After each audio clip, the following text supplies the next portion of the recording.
বৰ্তমান সময়ত একেবাৰে খাপ খোৱা কিছুমান সত্য আপোনালোকক ক'বলৈ বিচাৰিছোঁ এই ভিডিঅ'ৰ জৰিয়তে, যিসমূহ কথা শুনিলে আপুনিও এবাৰ হ'লেও ভাবিব। যিজনক এতিয়া বাৰে বাৰে অৱহেলা কৰি আছা, এটা সময়ত তেওঁক বিচাৰিলেও নাপাবা, কিয়নো আত্মসন্মান সকলোৰে আছে। ভাল লগা বস্তুবোৰ বেছি দিন নাথাকে, হয়তো সলনি হৈ যায়, নহ'লে হেৰাই যায়, নহ'লে আন কাৰোবাৰ হৈ যায়। চৰিত্ৰ যদি বনাব বিচাৰে নিমখৰ দৰে বনাওক, না কোনোৱে বেছি ব্যৱহাৰ কৰিব পাৰিব, না কোনোৱে আপোনাৰ অবিহনে থাকিব পাৰিব।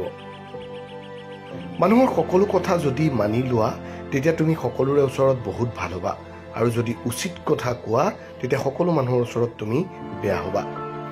যি ব্যক্তিয়ে তোমাৰ সন্মুখত আনৰ নিন্দা কৰে, নিশ্চিতভাৱে সেই ব্যক্তিজনে আনৰ সন্মুখত তোমাৰো নিন্দা কৰিব। কেতিয়াবা নিজৰ উপাৰ্জনেৰে চলি চাবা, তেতিয়া বুজিবা কষ্টৰ সাফল্য কাক কোৱা হয়। জীৱনৰ আধা দুখ পোৱা যায় ভুল মানুহক বিশ্বাস কৰি, আৰু আধা দুখ পোৱা যায় ভাল মানুহক ভুল বুজি। কোনোবাই অৱহেলা কৰিলে বা আওকাণ কৰিলে বেয়া নাপাব।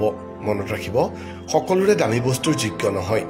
মানুহে সত্যক ভাল পায়, সঁচা কথা কোৱা মানুহক ভাল নাপায়। এই পৃথিৱীত যিসকলে মানুহক চিনি পোৱাত ব্যৰ্থ হয়, তেওঁলোকেই আটাইতকৈ বেছি কষ্ট পায়। ধুনীয়াজনক সদায় ভাল নালাগে, কিন্তু ভালজনক সদায় ধুনীয়া লাগে। আপোন বুলি কোনো নাই, সকলোবোৰেই স্বাৰ্থপৰ।